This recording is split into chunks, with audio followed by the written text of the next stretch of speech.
Welcome to this explainer. Today, we're unpacking a massive, truly dramatic shift in the U.S. aviation industry. Look, if you've ever flown on a budget airline, or if you just follow market volatility, you know the landscape has literally been turned upside down recently. And right in the center of that storm, Frontier Airlines. So let's just dive right in with the ultimate question on pretty much every investor's mind following the crazy 2026 industry shakeup. Spirit Airlines is gone. Suddenly, Frontier is flying solo. But does simply being the last one standing guarantee long-term supremacy as the new undisputed king of low-cost travel?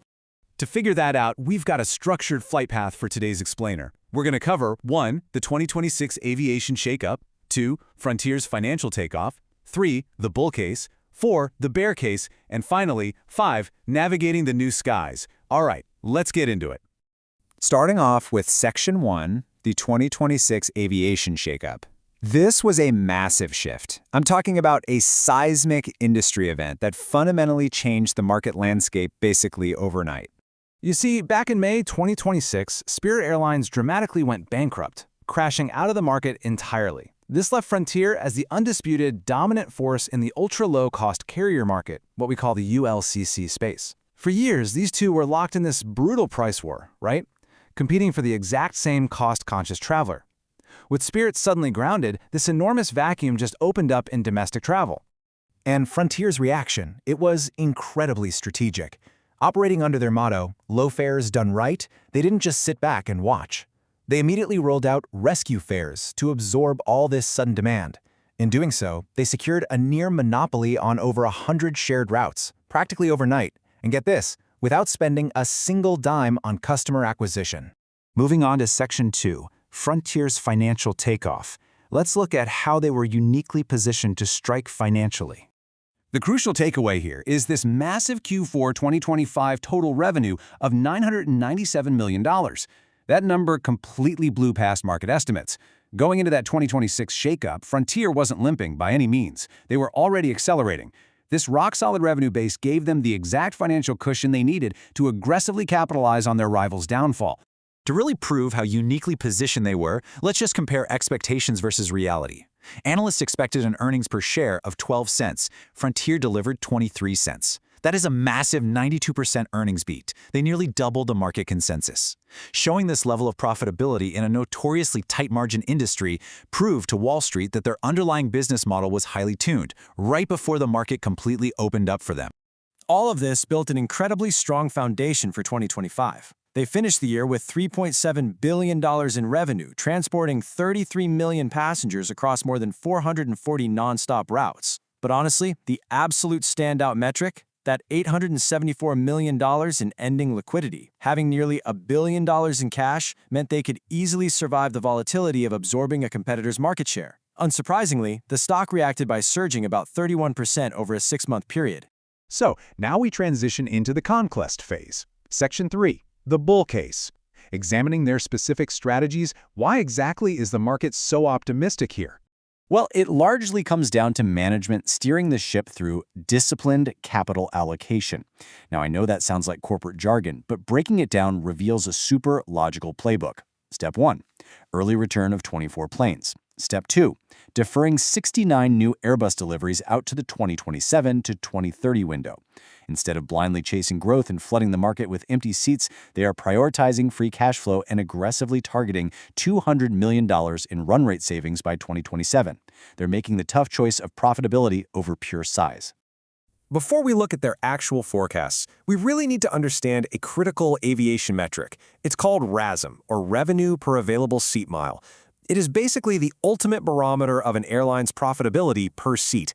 It takes total operating revenue and divides it by available seat miles. Simply put, when you have less competition on your routes, you can charge more for the exact same seat, which obviously drives this number up.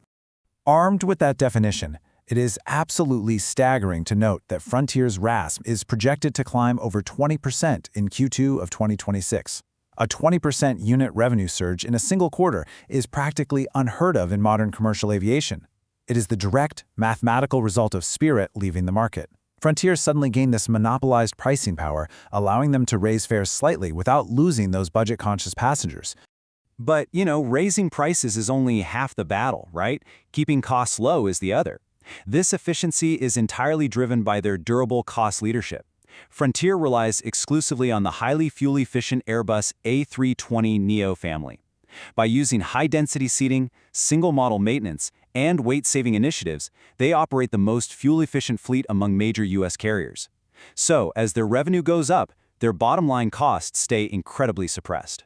However, to remain completely objective in this explainer, we have to weigh this monopolized pricing power directly against some looming threats. It's super easy to get caught up in the bull case, but Wall Street is also pricing in severe risks. Primarily, the encroachment from legacy carriers who aren't just going to sit back and let Frontier take all those budget travelers without a fight. So, let's slow down the pacing a bit and impartially examine the caution flags surrounding this investment. Section 4, the bear case. There are three structural threats lurking in the shadows that we really must analyze here. First up, geopolitical volatility and jet fuel prices. The ultra-low-cost model runs on notoriously thin margins. If fuel spikes, their profits evaporate instantly. Second, the big three legacy carriers, Delta, United, and American, are heavily pushing their own basic economy seats, aggressively trying to steal that exact budget traveler Frontier relies on.